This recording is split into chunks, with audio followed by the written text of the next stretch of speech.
Good morning बच्चों। आज हम काव्य खंड का पाठ 2 तुलसीदास उसका तीसरा व चौथा काव्यांश करेंगे। 2 काव्यांश हमने पिछली क्लास में किए थे। बिहसी लखनु बोले मृदुबानी, अहो मुनीषु महाभटमानी। पुनि पुनि मोहि दिखाब कुठारू, चहत उड़ावन फूंकी पहारू। यहाँ कुम्हड़ बतिया को नाई, जे तर्जनी देखी डरी जाही। देख कुठारु सरासन बाना, मैं कछु कहा सहित अभिमाना। भृगुसुत समुझि जनेऊ बिलोकी, जो कछु कहऊ सहऊ रिस रोकी। सुर महिसुर हरिजन अरुगाई, हमरे कुल इन पर न सुराई। बंधे पापु अपकीरति हारे, मार तहु पा परिय तुम्हारे। कोटि कुलीश सम बचनु तुम्हारा, व्यर्थ धरऊ धनु बान कुठारा। जो बिलो की अनुचित कहेऊ, क्षमहु महामुनि धीर। सुनि सरोष भृगुवंश मने, बोले गिरा गंभीर। बिहसी से तात्पर्य हंसकर, मृदु यानी कोमल वाणी में। मुनीषु से तात्पर्य महान मुनि, महाभट यानी महान योद्धा। कुठारू फरसा का पर्याय है। पहारू से तात्पर्य पहाड़। कुम्हड़ बतिया एक पौधे का नाम है, छुई मुई का पौधा, जो हम अपना हाथ जैसे ही उसके समीप ले जाते हैं उसकी पत्तियां सिकुड़ जाती हैं। तर्जनी अंगूठे के पास वाली उंगली। भृगुसुत भृगु ऋषि के वंशज। महिसुर यानी ब्राह्मण। हरिजन भगवान के भक्त के लिए कहा है। सुराई से तात्पर्य वीरता। कुलीस यानी वज्र। भृगुवंश मणि यानी भृगु के वंश में श्रेष्ठ परशुराम जी के लिए। प्रस्तुत काव्यांश कविवर तुलसीदास की प्रसिद्ध रचना रामचरितमानस के बालकांड से उद्गृत है या लिया गया है। इस अंश में शिव का धनुष तोड़े जाने से रुष्ट परशुराम का लक्ष्मण से विवाद प्रस्तुत हुआ है और लक्ष्मण जी हंस हंस कर परशुराम पर व्यंग्य कस रहे हैं और इससे परशुराम जी का क्रोध और ज़्यादा भड़क जाता है और वह गंभीर परिणामों की धमकियां दे रहे हैं। बिहसी लखनु बोले मृदुबानी, अहो मुनीषु महाभटमानी। लक्ष्मण ने हंसते हुए, बिहसी यानी हंसते हुए, कोमल वाणी में, मृदु वाणी में कहते हैं, महामुनि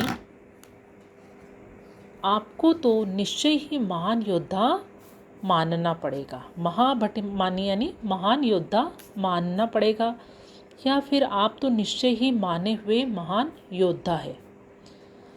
आप पुनि पुनि मोहि दिखाव कुठारू, आप बार बार मुझे अपना फरसा दिखाकर डराना चाह रहे हैं। चहत उड़ावन फूंकी पहाड़, आप तो फूंक से पहाड़ को उड़ा देना चाहते हैं। यहाँ कुम्हड़ बतिया को उनाई, लेकिन ध्यान रखें हम भी कोई छुई मुई के पौधे नहीं हैं। जे तर्जनी देखी डरी जाही, जो आपकी तर्जनी उंगली दिखाने से ही डर जाएंगे। देखे कुठारु सरासन बाना, मैं कछु कहा सहित अभिमाना। आपको क्षत्रियों की भांति फरसा, धनुष, बाण आदि अस्त्र शस्त्र धारण किए देखकर मैंने अभिमान पूर्वक कुछ बातें कह दी हैं, पर अब ज्ञात हुआ कि आप महर्षि भृगु के वंशज हैं। भृगुसुत समुझि जनेऊ बिलोकी, आप तो महर्षि भृगु के वंशज हैं। अब ये किससे पता चला? जनेऊ बिलोकी, जनेऊ, उनकी जनेऊ के कारण उनको पता चला कि आप ब्राह्मण हैं। आपका जनेऊ ही बता रहा है कि आप तो ब्राह्मण हैं, लेकिन एक तरफ उन्होंने सारे अस्त्र शस्त्र भी धारण कर रखे थे और दूसरी तरफ उन्होंने जनेऊ भी धारण कर रखा था।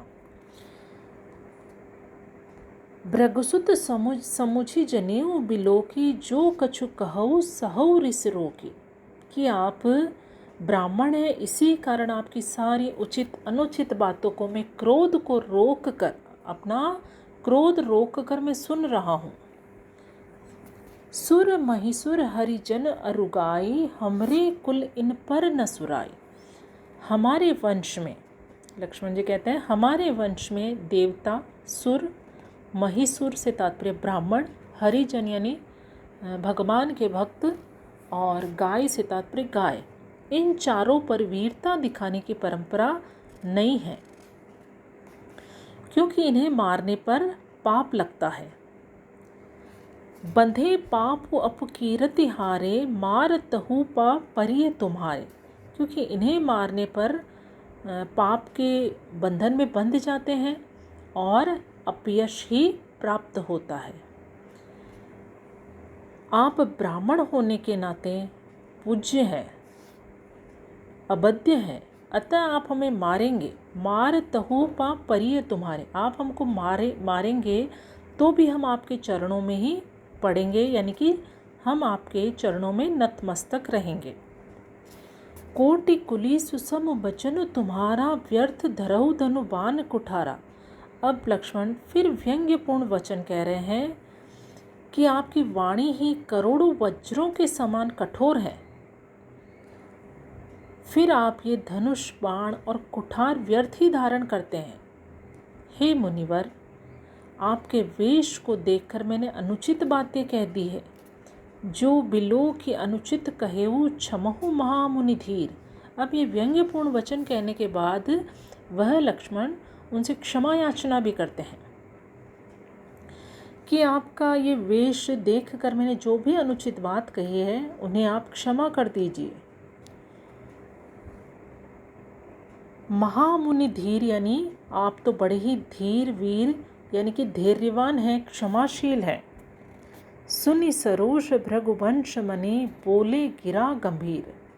लक्ष्मण की ये व्यंग्यमयी बातें सुनकर भृगुवंश में श्रेष्ठ परशुराम जी क्रुद्ध होकर गंभीर वाणी में कहने लगे। अब क्या कहते हैं अगले पद में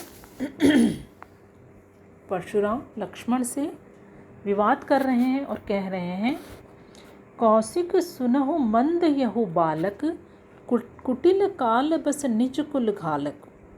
भानुबंस राकेश कलंको, निपट निरंकुश अबुद असंको। काल कवल होये छन माही, कहु पुकारी खोरी मोहि नाही। तुम हटकहु जो चहु उबारा, कहीं प्रताप बलु रोषु हमारा। लखन कहेउ मुनि सुजसु तुम्हारा, तुम्हि अच्छत को भरने पारा। अपने मुँह तुम आपनी करनी, बार अनेक भांति बहु बरनी। नहीं संतोष त पुनि कुछ कहु, जनिर से रो की दुसह दुख सहु। वीर व्रत तुम धीर अछोबा, गारी देत न पावहु शोभा। सूर समर करनी करही, कही न जनावही आपु। विद्यमान रन पाई रिपु, कायर कतही प्रतापु। कौशिक से तात्पर्य है विश्वामित्र। मंद यानी मंद बुद्धि, मूर्ख या बुद्धिहीन। काल बस से तात्पर्य मृत्यु के वश में होकर। घालकु यानी नष्ट करने वाला। भानुवंश यानी सूर्यवंशी। राकेश चंद्रमा के लिए। निरंकुश यानी स्वच्छंद या अनुशासनहीन। क्षण माही यानी क्षण भर में।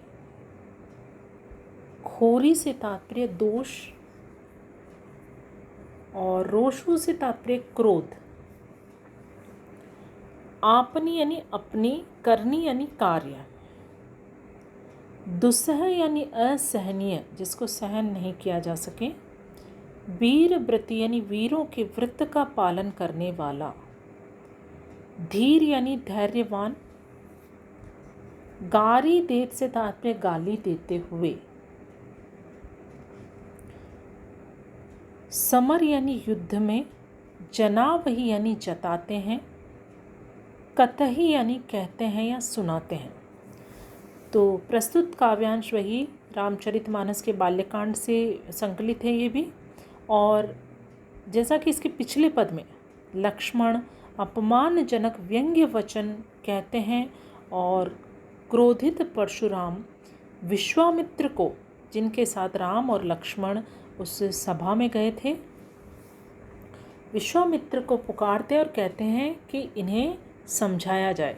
उन्हें समझाने के लिए कह रहे हैं तथा लक्ष्मण उन्हें और ज़्यादा उकसा रहे हैं या और ज़्यादा व्यंग्य वचन कह रहे हैं। बिहसी लखनु बोले कौशिक सुनहु मंद यहु बालक, कुटिल काल सम निज कुलु घालक।